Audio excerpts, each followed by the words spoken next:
Hey guys, welcome to my channel. My name is Raisin and welcome po dito sa Diary ng Trader. Today pag-uusapan natin itong katanungan ni Sir Dusty the Exclusive. So currently it's 11:55 PM pero bigla tayong napabangon sa kama natin kasi medyo interesting itong tanong ni Sir Dusty. Okay, sabi niya kasi ang problema niya, gusto niyang magbenta pero ang nangyayari kapag nagbebenta siya, nagkakaroon siya ng other position. Okay, like for example siguro, I'm assuming na si Sir gusto lang muna magbenta ng half. Okay? Like 100% meron siya. Or I mean 100 pesos meron siya. Tapos gusto niya munang ibenta yung 50 pesos and hahayaan niyang maglaro yung other 50. Pero ang nangyayari, instead na maglalaro lang yung other 50, na naiwan, nagkaroon pa ng bagong position. Okay, so I'm assuming na ganun ang problema ni Sir. Nagkakaroon siya ng bagong position. Now, ang tanong ni Sir, paano ba yung way para hindi magkaroon ng bagong position? Now, the best way for us to do that is to explain it dito sa chart ni Ada. Okay, so let's say si Sir Dusty ay bumili ng current price ni Ada. Okay, so ayan, gawin natin color green for buy.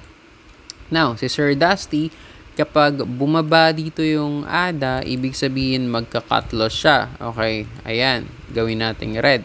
Pero kapag nag-cut loss siya dyan, hahayaan niya lang muna yung other half na maglaro kasi malay natin, di ba? Baka pipitikin lang tapos lilipad na naman. Okay, so nag-half lang si Sir Dusty dyan. Tapos, pagpalagay na lang natin at this level, take profit na ni Sir Dusty yan. Pero, ang gagawin niya, yung take profit niya, half lang muna yung ibebenta niya. Tapos, kapag lumipad, edi hahayaan niya munang maglaro. Okay, so I'm thinking na ganito yung nagiging problema ni Sir Dusty.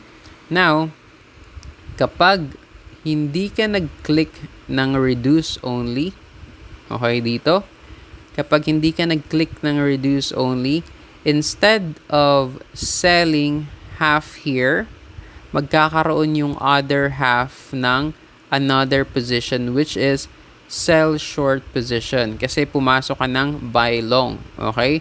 Same here. Kapag hindi ka nag-click ng reduce only, magkakaroon itong position na ito ng buy long. Or I mean sell short rather kasi buy long yung inopen mong position dyan. Okay? Are we clear? Ulitin natin.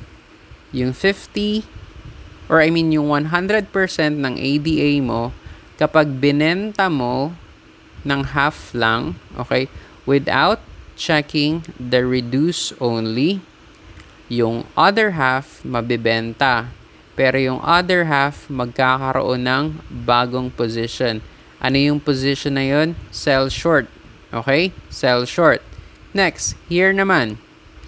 Kapag yung price ay umabot dito, kasi you're thinking na gusto mong mag-cut loss, pero yung other half is palalaruin mo muna, ang mabibenta lang is yung other half. Okay? Pero yung other half, kapag hindi mo na-click itong reduce only, magkakaroon din siya ng sell short na order. Okay?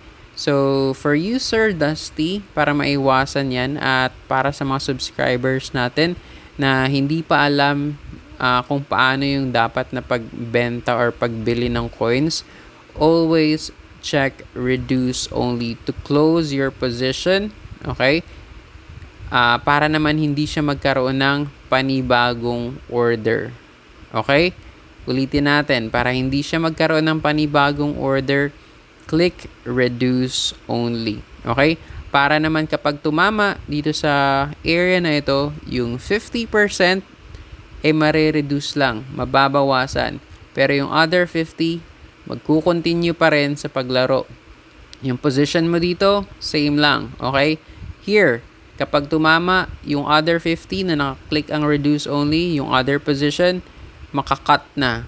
Pero yung position mo dito, maglalaro pa rin with the same entry point pa rin. Okay? Naiintindihan? I hope we are clear on that.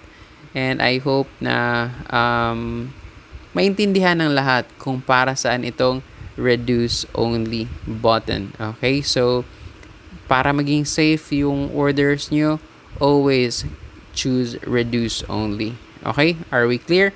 Para naman yung other half, magtuloy-tuloy lang sa kung ano mang gusto nyong type ng orders. Okay? So, sana malinaw.